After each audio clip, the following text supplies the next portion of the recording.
Have you heard the tale of Little Red Riding Hood and the Big Bad Wolf? Chances are, if you have any degree of sentience, you have. It is one of the quintessential fairy tales and almost an archetypal story in our collective human consciousness.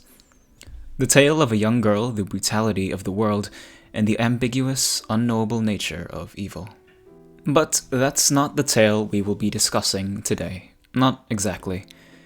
Instead, we will be looking at the film Jin-Roh, The Wolf Brigade, and its remake, Illang, The Wolf Brigade. Particularly, we will discuss the nature of how the film has been translated into an entirely different time period and setting, what this means for its characters and narrative and the themes it's trying to portray, and what we can take away from this case study regarding Asian cinema and remakes in general. For a quick overview, the film, the original at least, takes place during the 1950s in Japan, in an alternate reality where the Nazis won World War II and occupied the country, leading to the rise of the Sect, a terrorist organization fighting back against German rule.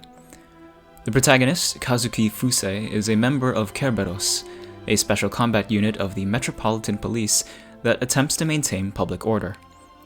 After a fateful encounter with Nanami Agawa, a young terrorist girl who detonates a bomb to kill herself rather than be taken captive, he eventually meets and bonds with Kei Amemiya, a woman who claims to be Nanami's sister.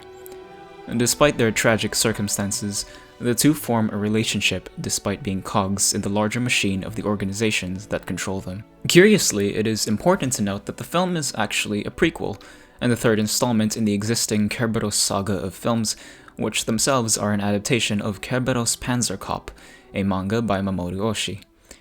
Due to its nature as the first point in the timeline, the film stands on its own, and indeed, many who have viewed it see it as a standalone piece.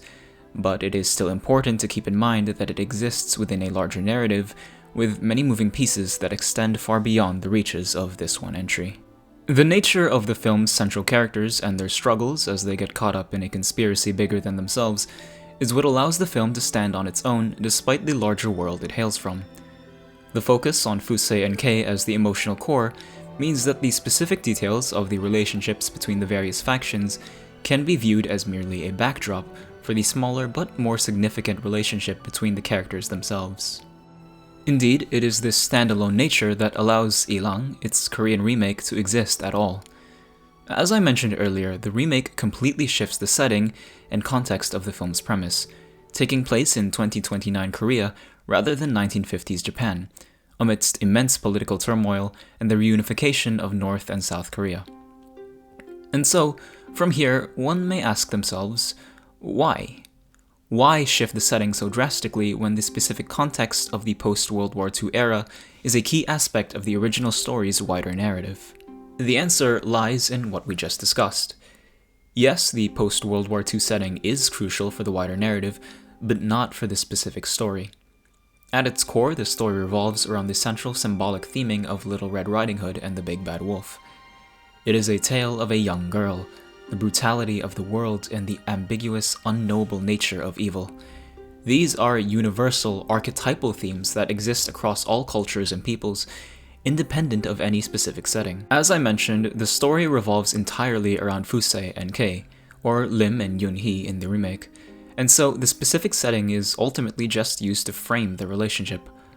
Of course, for the original series, the narrative expands and continues beyond the story and these characters, but the remake has the liberty to simply ignore the rest of the setting and focus on the smaller, more immediate story. In this regard, Illang is an example of what Labayen and Moran describe, about how the balance between local flavor, popular success, and universal appeal is the formula that all remake intermediaries and producers try to find.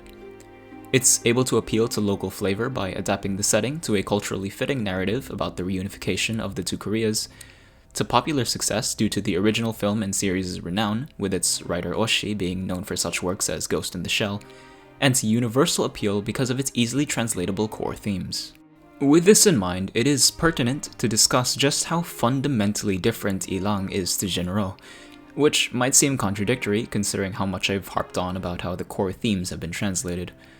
However, despite presenting the same subject matter, Illang is an action movie down to its very DNA, and Jin-Roh is very much not. Despite a shorter runtime, the original is slow and melancholic, basking in frozen moments of time like the wolves in the snow that it portrays. It has maybe 3 action scenes in total, and they essentially bookend 3 acts of the film. Far more focus is given to the quiet moments in between, and the film is not afraid to present dreamlike and entirely metaphorical scenes to portray Fusei's inner conflict. By contrast, while the remake follows roughly the same plot beats, the entire final act of the film is an extended version of the final sewer shootout at the end of Jin-Roh, and it isn't even the last action sequence of the film, as we get one final confrontation between Lim and Zhang that simply doesn't happen in the original. This isn't to say that the film doesn't understand the importance of quietude, but its focus is more evidently weighed towards action. I think the clearest example of this is the minimized emphasis placed on the thematic through-line of Little Red Riding Hood and the Big Bad Wolf, only coming up twice. Once when Yoon-hee first discusses it with Lim, and once again at the end when he's tasked with killing her. Other than that, the film mostly forgets about it, and even the general imagery and symbolism of wolves and the color red is lessened, with Yoon-hee's first appearance lacking the striking red cloak that Kei wears when she first meets Fusei.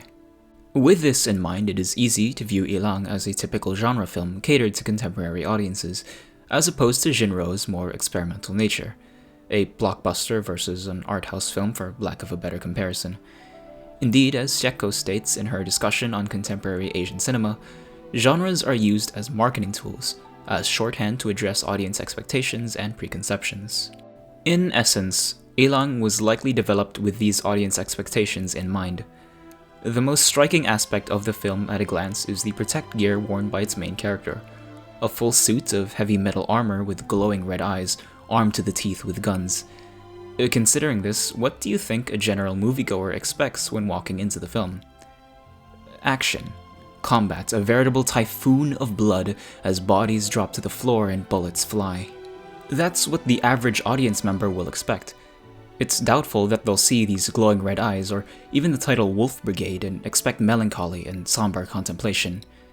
And Illang addresses and accommodates these expectations by more comfortably fitting into the easily recognizable mold of an action film, for better or for worse. Basically, it chooses to focus more on the Big Bad Wolf rather than Little Red Riding Hood.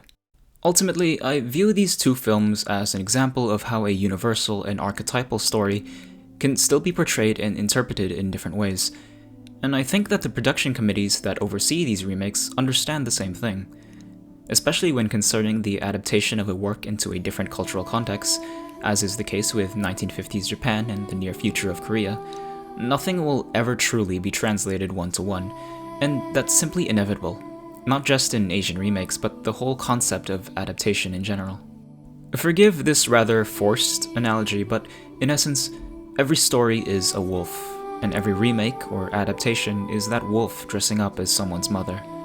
They will be different, naturally, but the core will still remain. You'll still recognize its deep voice, its big eyes, its big hands, and its big mouth, all the better to eat you with. And so, I leave you now with a question. Consider the tale of a young girl. Consider the tale of the brutality of the world. Consider the tale of the ambiguous, unknowable nature of evil. And now ask yourself, what story am I describing?